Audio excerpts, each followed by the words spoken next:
Hello and welcome to yet another edition of Time Pass with the New Indian Express. I have with me Swara Bhaskar, who always speaks her mind, acts beautifully, stands by what she says, and is one of the really few independent voices in the industry and indeed in society at large today.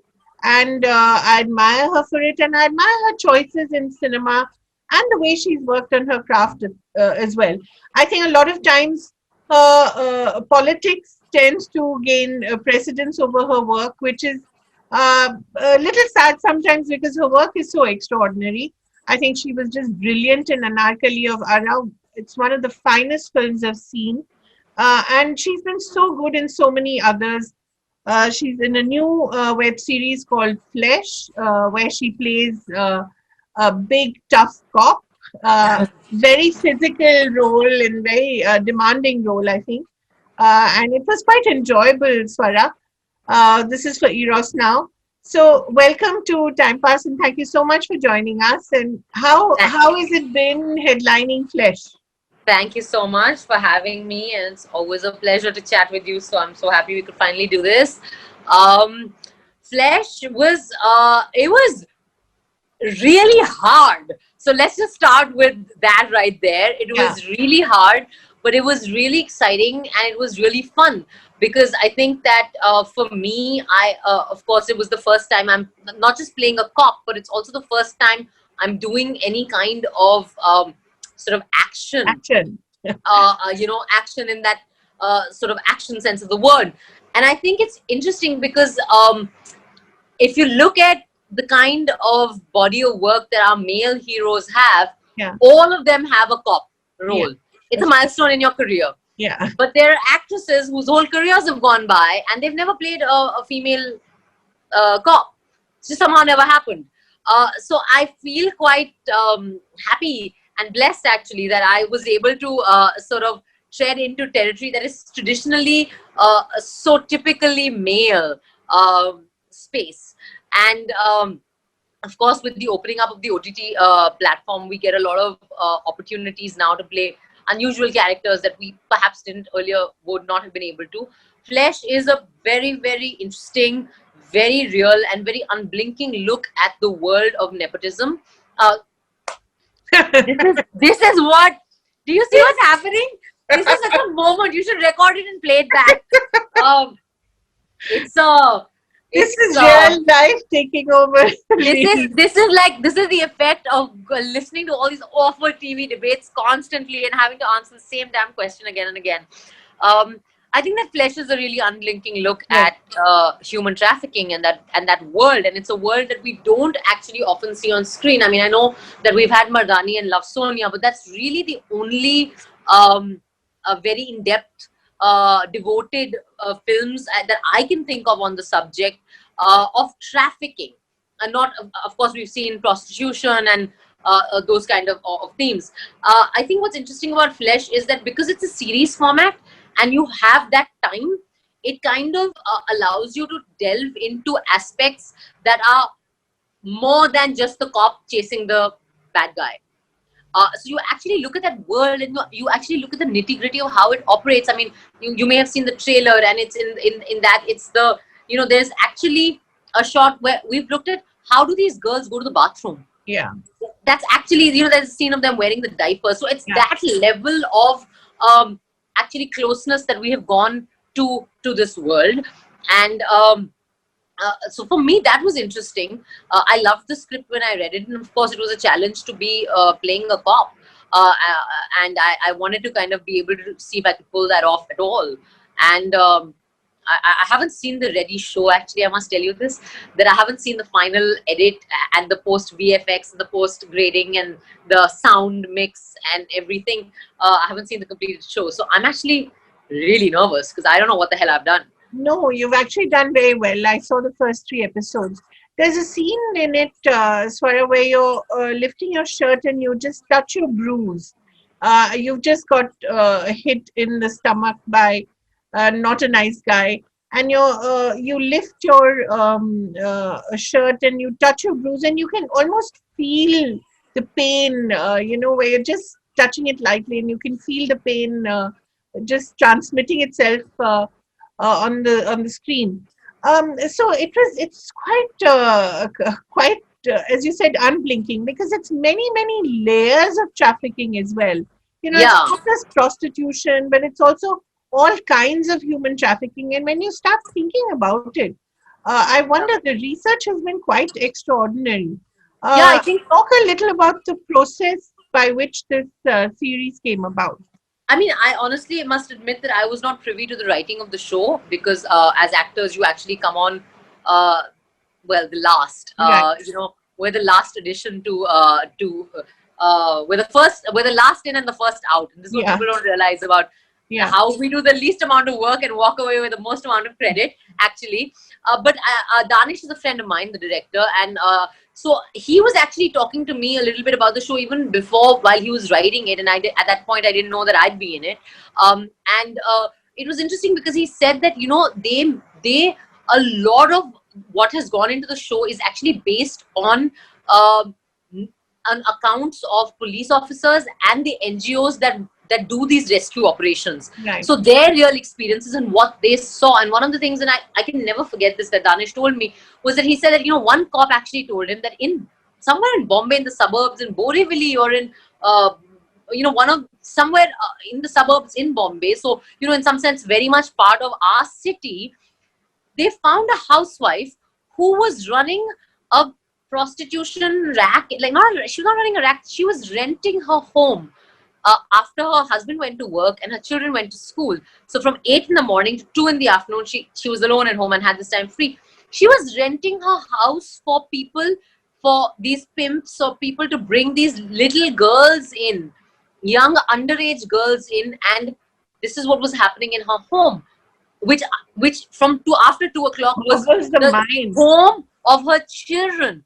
So, Yeah. for me, what is the most disturbing thing, and this is what I realized, and you'll see it while you watch the show, but also for me, while I was talking to the people, the complicity of civil society Yeah. in this nexus is actually the most disturbing aspect of it. Because, who are these people? Actually, that they're not aliens who are coming and trafficking children. They are people from within our communities. They Right. might be living in our buildings for all you know, or, I mean, one doesn't know. But I'm saying that it's actually so uh, damning, the levels of complicity of civil society, that that is what has disturbed me the most while I was part of this show. And of course, then the very obvious thing in it, which is that what level of evil must exist within all of us, that this is what we can do to children, you Absolutely. know. So there is all of that we've actually tried to touch upon. For me personally, what I basically did was, when I had to do the show, I began to just speak to as many police officers as I could, who had both men and women, and people who are from the IPS and the state cadres, to also understand that whole world and those hierarchies. And what I found was that all the police officers across, wherever they came from, whatever their rank was, whatever, they all had this very palpable frustration at how easily the system gets manipulated by criminals. And Yeah. that, they work so hard and risk their lives, and then ek call aayega upar se, or some bribe or some minister, and they have to let the person that they have spent so much effort on catching, or a case that they've been working so hard on, and they have to let it go. And I was very struck by the fact that that's the exact same frustration in everybody. And so I used that to become the emotional motivator for Radha. That she is not just a bolshy badass cop, she's a very frustrated cop. Right. She is, and it's there in the, there is that scene where she's caught the pimp the night before, and the next day he's been gotten bail from High Court. Exactly. And so, so constantly in the show, you're seeing that her battle is not just with the criminals. Yeah. Her battle is with the system also, and she's constantly got this feeling, and that and I don't personally, of course, espouse a trigger happy notion of justice, or I don't necessarily believe in the idea of on the spot justice. And there's this dialogue which has become quite viral in the show, which is कि मैं मैं चाहती हूँ कि traffickers को नंगा खड़ा करके चौपाटी पे machine gun से उड़ा दूँ. Right. I mean, if you ask me personally, that is not a position I would espouse in my personal capacity ever. But somewhere that sentiment is actually coming from a frustration which is deeper than just an abuse of power. You Right. know, so that was all very interesting for me. This is all stuff that I have never been privy to in any way. You know, I didn't know any of this. Right. So that was very interesting. How did you bring your sociological experience, your experience as a sociologist, 2 years of studying it, to this series? So, I mean, for me, there was really um, what I normally do, and this is actually a process that I have for myself, which is that I first bring my studies as a literature student Right. to which is my BA in literature, and I always do a very Here's close at read. Miranda. Yeah, reading of the text, and I do a textual analysis, and if you have see any of my scripts are full of notes and sticky, those sticky notes and like flaps where I've written stuff and so on. And then what I begin to do is that once I've done that, I ask some very basic questions. I ask, who is this girl? Whose daughter is she? Right. Are her parents agricultural labor? Are they labor in the city? Is it a rickshaw wala? Is it a pan wala? Is it a sarkari babu? Or is it an IAS officer's daughter? Or an upper middle class businessman's daughter? Or I mean, a businessman or an upper middle class person's daughter? What school did she go to? Did she go to a Hindi medium school or did she go to an English medium school? And that's the level of basically sociological context that I'm trying to give all my characters, because that will decide this person's gestures, her body language, her awareness levels. For example, and I always say this, the gesture of like rolling your eyes. Yeah. This is a gesture that has come to India from American television. Absolutely. This is not a gesture that is native to India. Or even this Yeah. the shrugging of your shoulders, this tilt of your head. These are all gestures that have come to us from the West. When you actually go into the interiors of India, or when you go into, now of course people are a lot more exposed, so even that is changing. But until the I would say TikTok generation, Indians, we talk, this is how we explain. We explain with our hands, Right. We're very animated people. We bob our head in a totally different way. So it's small things like this that I pick up. Like, for example, if I have to play, for example, now, and I would actually, this is something that I learned from NK Sharma when I was in Delhi in Act 1 and in IPTA. I had my senior, and of course, now dear friend Ravinder Randhawa, who's a writer himself. He's the writer of Hamid. And he was one of our seniors in IPTA, and he would always say that just keep looking at people's bodies. What do their bodies do? How do their bodies respond? Because that is what you have to soak that in. So I remember when I first came to Bombay, I was constantly looking at the machiwalis and how they were sitting. Right. On their haunches, and that comfortable, it's a horrendous position. It is such an uncomfortable position. Yeah. But for them, that is their most natural position. You will always find them, that is their resting position. Right. So, small things like this is what I would notice. I mean, of course, in the case of Radha, because she is ultimately an IPS officer, she's obviously an educated person. There is it was in some senses a familiar body language, because it's a body language I know. Right. I don't have to research it. But for Radha, I didn't have to. What I really had to work on for Radha, weirdly, was a couple of things, or maybe not so weirdly. One, how to hold a gun, because I freaking hated it, and I was a disaster at it, and I did not know that blank cartridges make some horrible noise. Right. And so I couldn't shoot without flinching, and that's the reason I really hope that they do a second season, because now I know what to expect, and now I will train properly for it, and I have these big plans of joining the shooting range in Delhi and taking lessons in shooting. I have understood the roots of my ahimsa. My personal ahimsa lie in being scared of guns. This is what I have discovered. I trained for running, because we had a lot of chase sequences in Danish. The first time I ran, Danish was like, "What are you doing? You're running like a girl." And I was like, "I am a girl." And he was like, "No, you're a cop." So I actually did classes for running with an athlete and with actually a boxer and Abhishek Sharma. And he taught me that, he was like, "No, you're landing on your heels. You should actually be landing on your toes." And how much to lift, how to land, where to put your body weight, how to move your hands. So I actually did classes for this, for running, because like I hope that the running has improved through the show, because I haven't seen it. So no, it looks pretty good to me. I didn't know that there were different kinds of running as well. This is new to Yeah, me. apparently, if you're sprinting, you have to your foot should land in a different way. If you're jogging, it should land in a different way. So I also had no idea of all this. But it's so fantastic. As an actor, you inhabit so many different lives. It It's is. exciting, but it's also really tough. I mean, for me, your transformation in V-Ray the Wedding was also a difficult thing because, again, you're playing someone who's clearly not from your comfort zone, right? Not You're at all. a very Yeah, rich, uh, yeah, snobby kid. I mean, not so yeah, snobby. She's quite nice, but a yeah. rich kid basically. Yeah, I So think that niceness was just basically my inability to be a snob. That's actually what it was.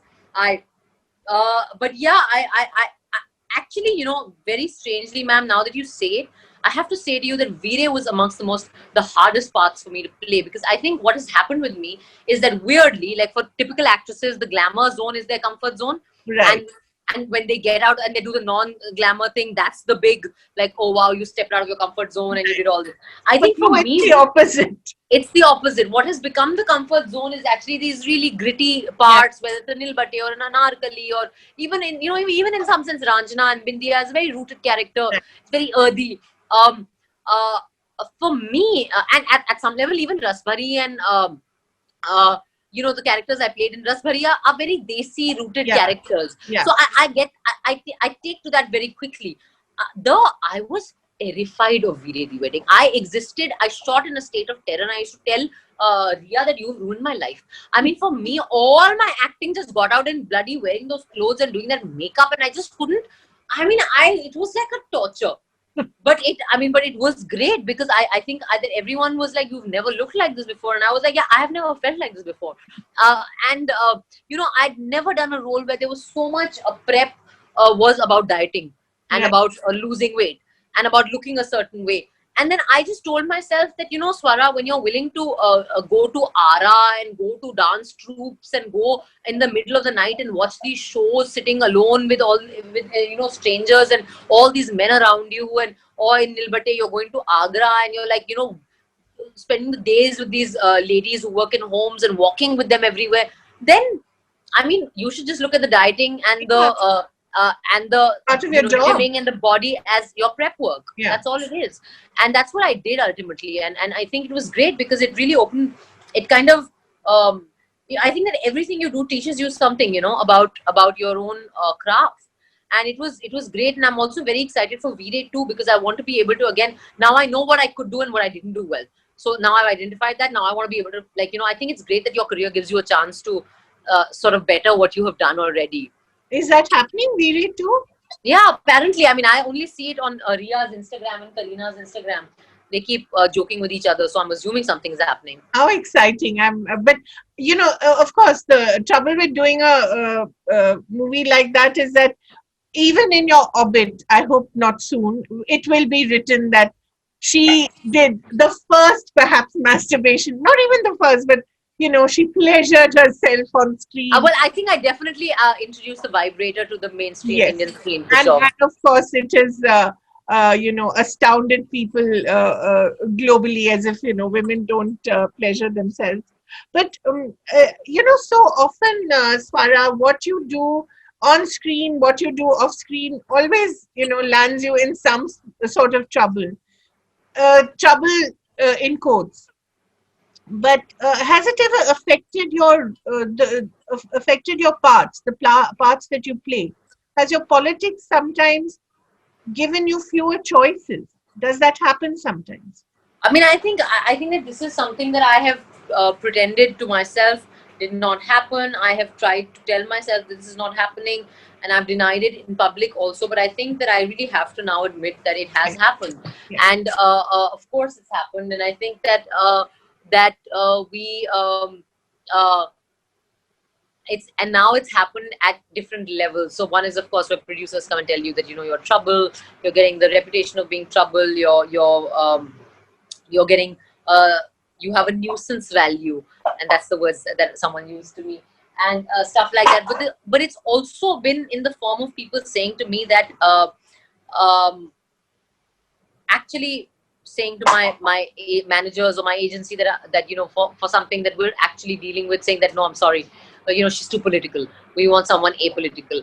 And I have a contract, a termination letter that says that due to your participation in CA and RC protests, it was a brand I was endorsing, and they did one Really? shoot, and yeah, and it said that you brought disrepute to our brand because of your participation in CA and RC protests. Because you stood for what you believed in.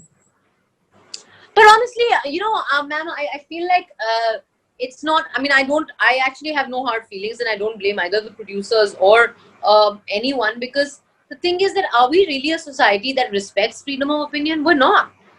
We really are not. I mean, if look at what we do to our filmmakers. I mean, whether it's, and this is not even a party issue. This is not even a like, it's any government is like this. Exactly. It's not which party comes. I mean, I remember when Arakshan came out, and that was the Congress government.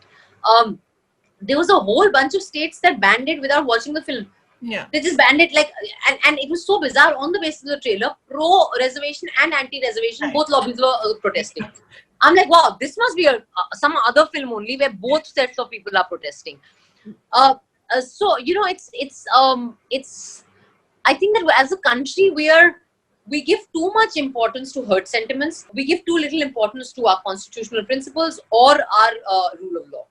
But Quite also, frankly. Swara, it's not just a question of government censorship. There's also the corporate censorship that we don't talk enough about. Absolutely. Which is actually perhaps more damaging, because here commercial interests can be cited, and you can say, oh, it's bad for business, and after all, filmmaking is a business. So, you can't even argue on that.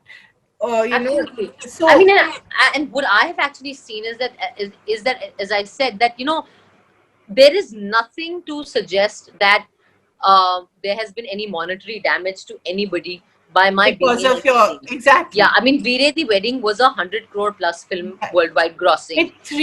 With 4 women leading it. And no hero. No So, hero. a lot of it is actually just perception. It's Yeah. just fear. It really, literally is so obviously the politics of fear mongering, Yeah. and making people seem unviable economically or otherwise. And actually, nothing in the numbers suggests that. I mean, with all the controversy that happened around Rasbhari is one of the highest viewed shows. Exactly. And people love it. So, And people have liked it, and it was, I mean, it was in the top 10 trending the week that Dil Bechara released. right. And so it's just, but as you're saying that, like, most people are only going on shallow perception. None of this is really, I mean, if you actually sit down and rationally think about a lot of these things, we will not be so offended all the time, first of all. And I think we're just losing that space for any kind of rational, nuanced either thought or debate. But it's so wonderful that, never mind, the big producers or whatever, whoever they are, although you still get to work on the V-Rays of the world. I don't think you can have any bigger producer than Ria and Sonam. I think they're really smart women. They know what they're Yeah, doing. But absolutely. you look at the kind of work that you're doing in the digital space as well. Look at Flesh. You Yeah. wouldn't get this kind of opportunity in cinema, at least not such a character arc. So, I think increasingly, I don't have any complaints, yeah, absolutely. and And I think that increasingly it doesn't weirdly, matter, no? yeah, I mean, If you weirdly, find your space, I mean, I think that the thing is that, weirdly, despite all the controversies and so on and all that rubbish, I have actually somehow, touch wood, and I hope it continues, managed to balance both film and OTT. So right? it's kind of, I've actually been able to sort of balance that both quite decently, and I feel quite lucky for it. And I think that now, of course, I've also been now 10 years. This is my 10th year in the industry. My first Yeah. release was 2010. Right. Madholal Keep Walking. And I think that now, because it's been 10 years and I understand things a little better, I'm actually looking for ways to turn a producer. Yeah. And I have. You haven't you, with your brother? I mean, yeah, we've launched this company, but I've been struggling with this one script for the last whole year. So I'm trying to write something because I want to produce what I've written. And so we're in the process of that. And of course, everything takes time. But yeah, that's what my next sort of aim for myself is. But how has storytelling evolved over the last 10 years, Swara, in the industry? Have you seen, we all talk about women-centric roles, etc., but they seem to be more the safer biopics, everything is in place. There's nothing that challenges the status quo. There's a particular kind of storytelling that is taking hold of the industry, which seems to be quite a safe kind of storytelling. It's very rare that something steps over the line. So, does that disappoint you?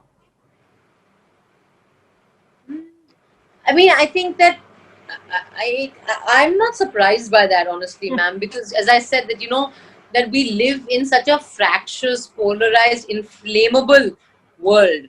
I mean, now, and I'll cite two examples: the whole controversy around Padmavat and the whole controversy around Kedarnath, which everyone has conveniently forgotten. Yeah. But while Sushant was alive, the very people who are now claiming to seek justice for him were banning his film. Yes. That film was banned in Uttarakhand simply for showing a interreligious marriage. Right. Now, when this is how sort of inflammable the social context is, why would producers actually want to risk their investment?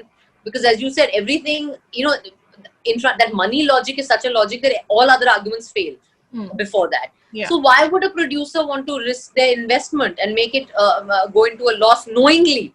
You know what I mean? So, there is a huge element of self-censorship that we are sort of gripped by currently. And luckily, I think for us, because of Flesh, and I noticed this, that even the trolls are not being able to troll me, because this is such an issue where really, I mean, how can you have an argument? How can you have a problem with? But they'll find something, Swara. Please give them a little time. Yeah. They'll have to wait for the release. So they'll not. Actually, they won't even watch it. They never watch anything. They're putting fake IMDb ratings and all this rubbish is going on. But I think that you're right. You're absolutely right. And I think that when you make the society and public discourse so brittle, then nobody is going to. Most people will not want to take a ponga.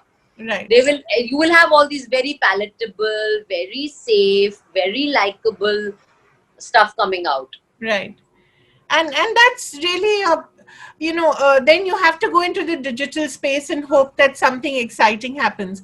But that is a place where exciting things are happening, and you can make them happen, isn't it so? Yes, but even that is now a space that they want to censor. Yeah, that is. So there is a whole debate now exactly around that because this was a space where actually you could see a little free storytelling, and you could have stories like a Sacred Games, like a Patal Lok, like a Leela, like a Flesh, in that sense, that now even that space is now going to get so severely restricted. But I mean, just look at this whole debate. Anti-Hindu. I mean, that boggles the mind. Yeah, you were saying, look at this whole debate on. No, I'm just saying everything. I haven't seen the film, but I was just reading some of the articles around Gunjan Saxena, that Kargil girl, and I was like, I mean, it's some individual person's individual story. Right. Now, why should the Air Force officers and retired officers and everyone take so much umbrage? That is her experience. That is her journey. Right. She's written a blog about it now. Right. She has a right to talk about it. It's almost like we just of course we've lost the capacity to listen to each other and to a difference of opinion. Now we're becoming a society where we can't listen to somebody's story also. Right. I wanted to ask you, how many cases do you have against you? Are there any? How many court cases are you fighting, or have they slapped against you? The thing is that I'm actually not fighting any court cases, because nothing.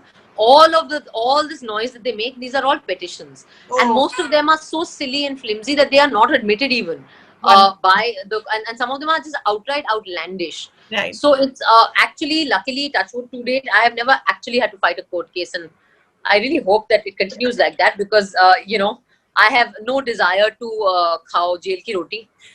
But there are a lot of people who would be quite happy to make you do that.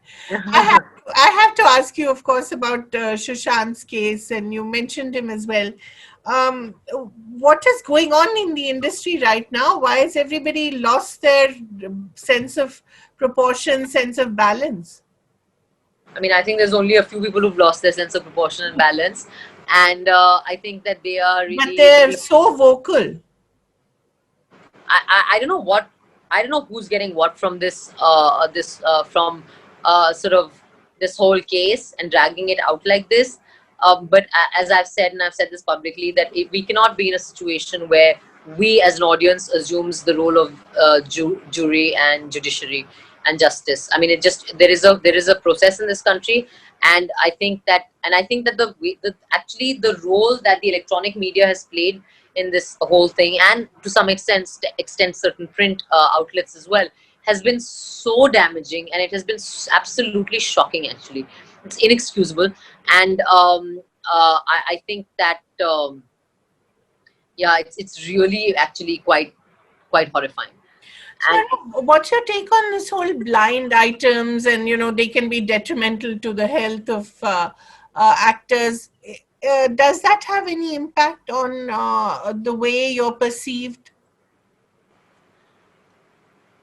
I mean, look, no, I don't think anybody would defend blind items. All Right. right, they're silly and they're frivolous, and they can be very, very hurtful.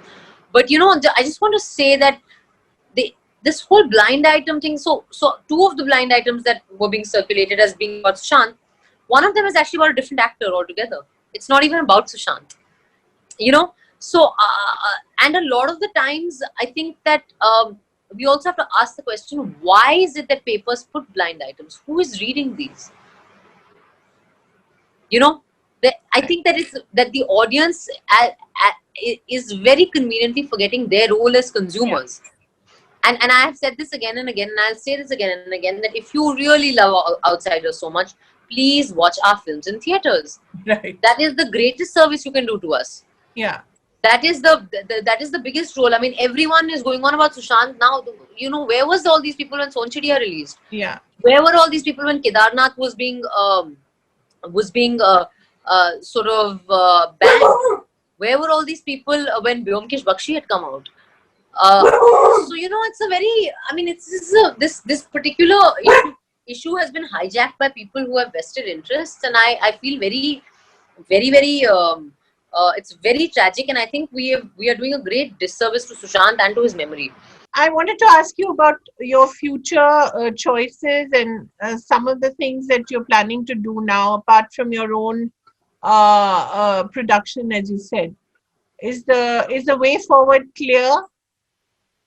Well, I'm actually I've ended up having a very productive lockdown, because I'm going to have 3 releases in this lockdown. Okay. So I had Rasbari Raspberry. on Amazon Prime Video at the end of June. I have Flesh on Eros now coming out on the 21st, of course, and I have Bhag Bini Bhag on Netflix. Oh, Which is going to be out in a few months. Then I have Sheer Khurma, which is a long short film that stars Shabana ji, Divya and Datta ji, Divya and me. Datta, yeah. A very lovely same-sex love story, beautiful film.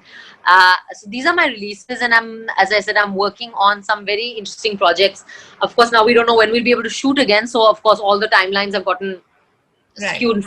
But I'm very hopeful that by the end of the year, I will have something that I would have had a fairly large role in putting together, like behind the scenes.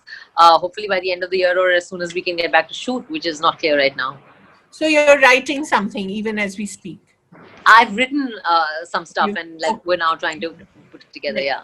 Thank you so much, Swara, for talking Thank you, to ma'am. us, and really for being yourself. Thank you very much. Pleasure.